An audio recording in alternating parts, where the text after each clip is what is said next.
দেখ বেটা, এই সরকারি চাকরির পিছনে ছুটে আর লাভ নাই। এর চেয়ে ভালো আমার সাথে জমিতে চল, 2 টাকা বাড়িতে আরো বেশি আসবে। এত পরিশ্রম করে এত কষ্ট করে তাহলে পড়াশোনা করালা কি জন্যে? মাঠে কাজ করানোর জন্যে? মাঠে কাজ করে খাবি না তো কি করে খাবি? তোর বাপের কি 10 বিঘা সম্পত্তি আছে যে বিক্রি করে তোকে চাকরি নিয়ে দিব? এমনি তো হওয়া চাকরিটা আমার হলো না, সেই টেনশনে পাচ্ছি না। আর তুমি আমার জমিতে খাটতে যাওয়ার কথা বলতেছো? নিজের যোগ্যতা চাকরি নিয়ে দেখাবো, দরকার পড়লে হাইকোর্টে কেস করবো। এই দেশে কি আইন বলে কি কিছু নাই? থাকো।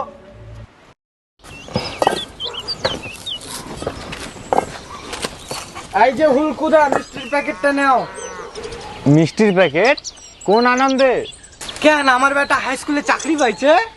তোর বেটা মাধ্যমিকে 3বার ফেল করে 4বার এবার পাস করে হাই স্কুলে চাকরি নিয়ে নিল, তাহলে চেনা পেটা কি পড়াবে রে? আজকে আমি তোদের দুইয়ের ঘরে নামতা শিখাবো।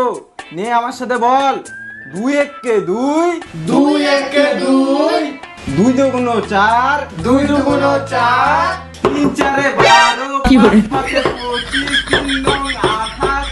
আজকে তোদের যেটা পড়ালাম সেটা কালকে ভালো করে মুখস্থ করে আসবি। আর কালকে তোদের 3-এর ঘরে নামতা শিখাবো। A few moments later. কিরে, তোদের কালকের পড়াগুলো মুখস্থ হয়েছে তো? হ্যাঁ স্যার। ঠিক আছে, আজকে তাহলে পরের পৃষ্ঠাটা বার করে পড়া শুরু করে দে।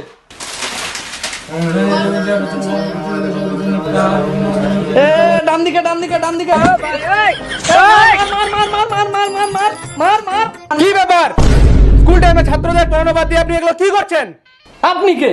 আর আপনাকে কেন কৈফিয়ত দিতে যাবো যে আমি এখানে কি করছি? এই ভদ্রভাবে কথা বলুন।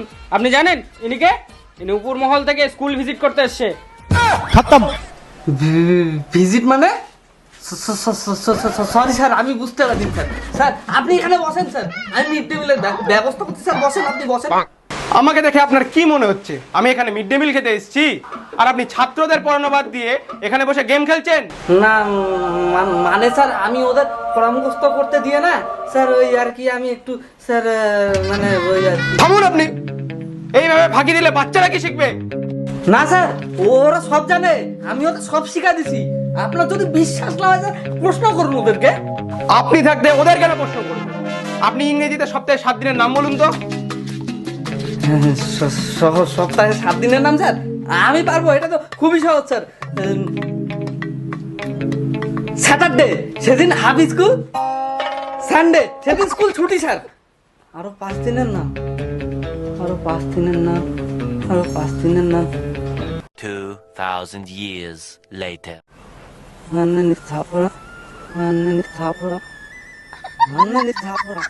আচ্ছা বুঝলাম, আপনি ঘুষ দিয়ে চাকরিটা পেয়েছেন না। কালকে থেকে আর স্কুলে আসতে হবে না, কালকে থেকে বাড়িতে বসে গেম খেলবেন, ঠিক আছে? না স্যার, প্লিজ প্লিজ এরকম করবেন না স্যার। আপনার দিব্যি খায় বলছি, আর জীবনও এরকম করবো না স্যার। স্যার এই টাকাটা রাখেন, মিষ্টি খাই নিন স্যার। নিহাত আমি গান্ধীজিকে খুব সম্মান করি, নাহলে এতক্ষণ আপনার চাকরিটা আমি খেয়ে নিতাম।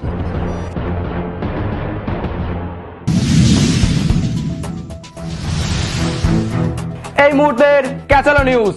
হাইকোর্টের নির্দেশে চাকরি হারালো 25,753 জন। বাতিল হলো 2016 এসএসসি প্যানেল। তুই খবর শুনছিস? আমাদের চাকরি মানে চলে গেছে রে। আমার হলে 12% তুচ্ছ বেতনে সব টাকা দিতে হবে, পরে যাবো রে।